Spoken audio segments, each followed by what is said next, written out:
نحمدہ ونصلی علی رسولہ الکریم۔ محترم دوستو، نبی کریم صلی اللہ علیہ وسلم کا ارشاد ہے کہ معتکف گناہوں سے محفوظ رہتا ہے اور اس کے لیے نیکیاں اتنی ہی لکھی جاتی ہیں جتنی کہ کرنے والے کے لیے فائدہ۔ دو مخصوص منافع اعتکاف کے اس حدیث میں ارشاد فرمائے گئے ہیں۔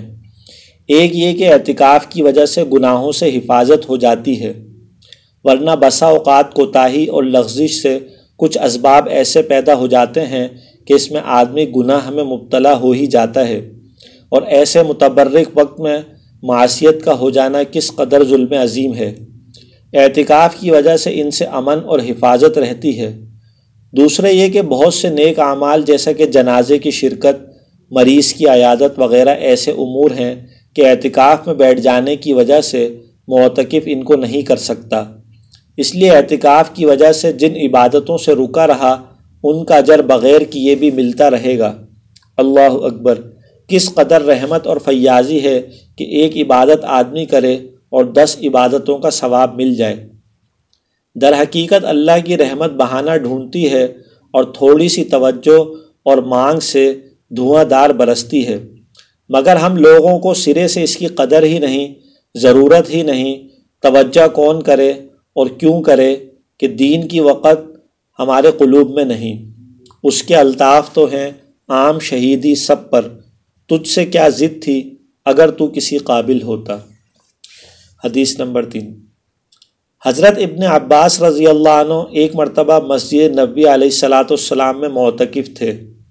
آپ کے پاس ایک شخص آیا اور سلام کر کے چپ چاپ بیٹھ گیا۔ حضرت ابن عباس رضی اللہ عنہ نے اس سے فرمایا کہ میں تمہیں غمزدہ اور پریشان دیکھ رہا ہوں، کیا بات ہے؟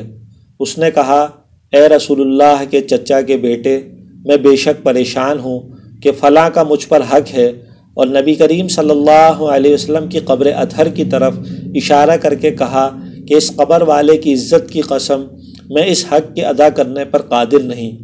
حضرت ابن عباس رضی اللہ عنہ نے فرمایا کہ اچھا، کیا میں اس سے تیری سفارش کروں؟ اس نے عرض کیا کہ جیسے آپ مناسب سمجھیں۔ ابن عباس رضی اللہ عنہ نے سن کر جوتا پہن کر مسجد سے باہر تشریف لائے۔ اس شخص نے عرض کیا کہ آپ اپنا اعتکاف بھول گئے۔ فرمایا، بھولا نہیں ہوں، بلکہ میں نے اس قبر والے نبی اکرم صلی اللہ علیہ وسلم سے سنا ہے، اور ابھی زمانہ کچھ زیادہ نہیں گزرا۔ یہ لفظ کہتے ہوئے ابن عباس رضی اللہ عنہ کی آنکھوں سے آنسو بہنے لگے۔ حضور صلی اللہ علیہ وسلم فرما رہے تھے کہ جو شخص اپنے بھائی کے کسی کام میں چلے پھرے اور کوشش کرے، اس کے لیے 10 برس کے اعتکاف سے افضل ہے، اور جو شخص ایک دن کا اعتکاف بھی اللہ کی رضا کے واسطے کرتا ہے تو حق تعالی شانہ اس کے اور جہنم کے درمیان 3 خندقیں آڑ فرما دیتے ہیں، جن کی مسافت آسمان اور زمین کی درمیانی مسافت سے بھی زیادہ چوڑی ہے۔ اور جب ایک دن کے اعتکاف کی یہ فضیلت ہے تو 10 برس کے اعتکاف کی کیا کچھ مقدار ہوگی۔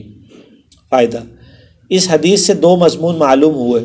اول یہ کہ ایک دن کے اعتکاف کا ثواب یہ ہے کہ حق تعالی شانہ اس کے اور جہنم کے درمیان 3 خندقیں حائل فرما دیتے ہیں، اور ہر خندق اتنی بڑی ہے جتنا سارا جہاں، اور ایک دن سے زیادہ جس قدر زیادہ دنوں کا اعتکاف ہوگا اتنا ہی اجر زیادہ ہوگا۔